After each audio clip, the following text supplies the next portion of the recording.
When you buy furniture from Wayfair, you're not just getting furniture, you're setting your home up for a lifetime of memories. Visit wayfair.ca today or download the Wayfair app.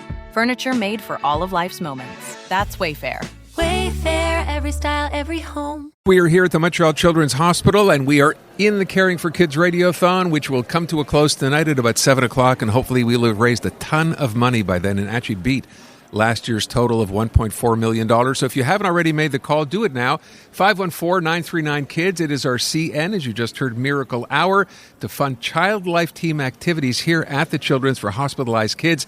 Our goal for the hour is 102 hugs. We get there, CN will kick in another $25,000 towards our objective. Just before we were going to come on air, I was talking to our next guest. He is in front of me. His name is Stefano Ruvo. Stefano, well, do I say Stefano or Stefano? Because I've never heard anyone say Stefano. It's okay. Stefano is good. Is that what you say? Yes. Okay. So you're here with your mom, Rosa. Rosa. And we were just chatting, not about your hospital.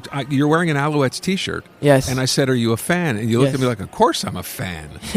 And you're going to the game tonight. Yes, I am. That's pretty exciting. Yes, it is. And you had a chance to meet a bunch of the Alouettes, right? You told me at practice? Yes. You had some nice pictures that I saw. Yes. Who's your favorite so far? Favorite Alexander. Me too. He's my favorite too. We had him in studio a couple of weeks ago. So you're a big fan. You got to meet a bunch of the guys. You look like a very happy, healthy young man. But Mom, it wasn't always like that. So just tell us exactly how we get to this stage. Goal accomplished. It wasn't easy. We went through a lot of ups and downs. Stefano was hospitalized the first year of his life. And there was a lot of teamwork, if I can say, with this hospital especially, and a bunch of other services that needed to be put in place for us to be able to transition at home after his first birthday. So when you talk about in the first year of his life, what was the situation? What was he diagnosed So with? Stefano was diagnosed with CCHS and Hirschsprung's, which the first condition is his brain doesn't tell him to breathe on his own. So when he's sleeping or when he's focused, the breathing doesn't happen on its own. So at night he is on a respirator. So it's the respirator that helps him breathe. And in the daytime, he has a little mechanism, which is a lung pacer that stimulates Stefano so that helps him breathe, and he can go on and do day-to-day activities and everything that a normal kid would do. Right.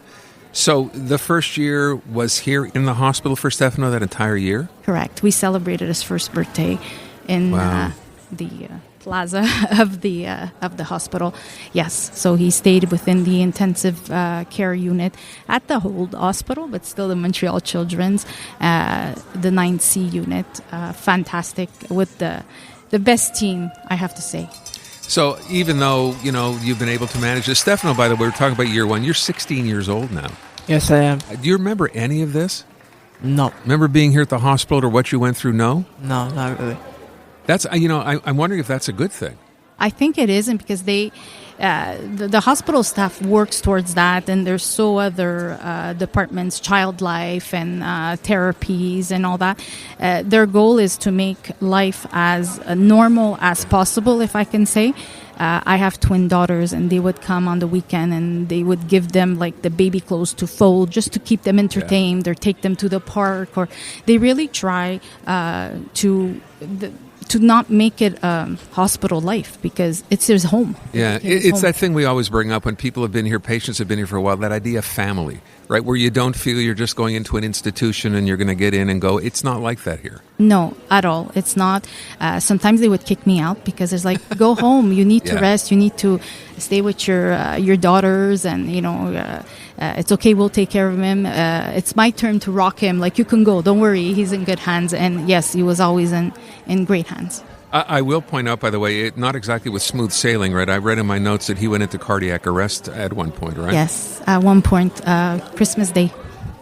What was so that like? we actually hurried up and opened up Christmas gifts for my daughters and Stefano, but we saw he wasn't doing well, so we rushed in on Christmas Day, and he was in the ICU because he had a respiratory virus. And that night we were just sitting by his bedside, and he's being treated and all that, and all of a sudden he had an episode. And it might sound silly what I say, but fortunately we were here, and he was on monitors, and they were able to see and react very quickly. And that followed from another over a month stay in the hospital, and a pacemaker was installed. So you're listening to all this. You don't have much of a memory of any of this, which I said maybe is not a bad thing. But I mean, for you, is there one thing that really stands out? Like, what was the one thing that for you really stood out?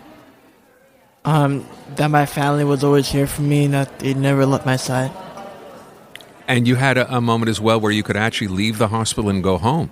Yes. Right? You had what is it called? The line?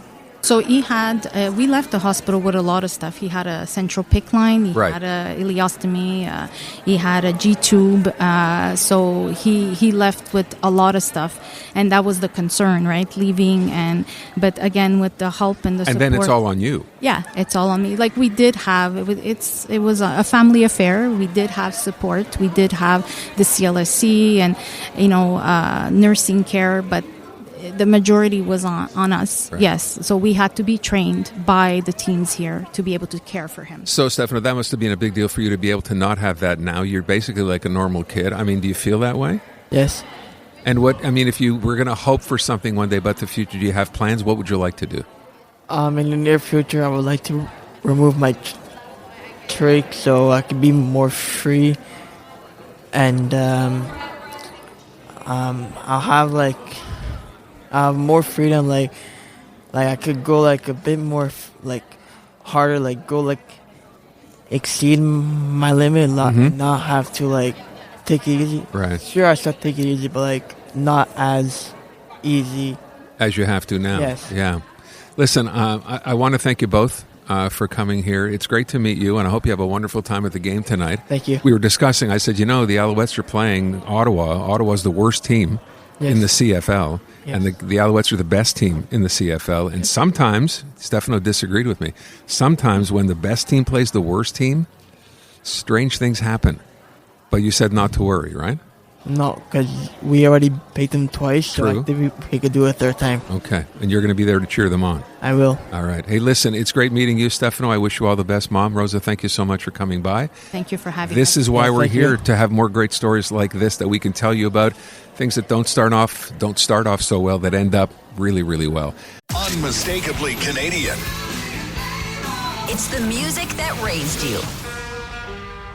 The artists raising the bar. Hi, this is Brian Adams. Hey, my name's Brett Emmons. I'm from the Glorious Sons. Hi, I'm Nelly Furtado. Made in Canada. The station that champions Canadian music. Loud, proud, and all yours. No passports required. Just press play. Tap into Made in Canada now on iHeartRadio.ca Or the free iHeartRadio app.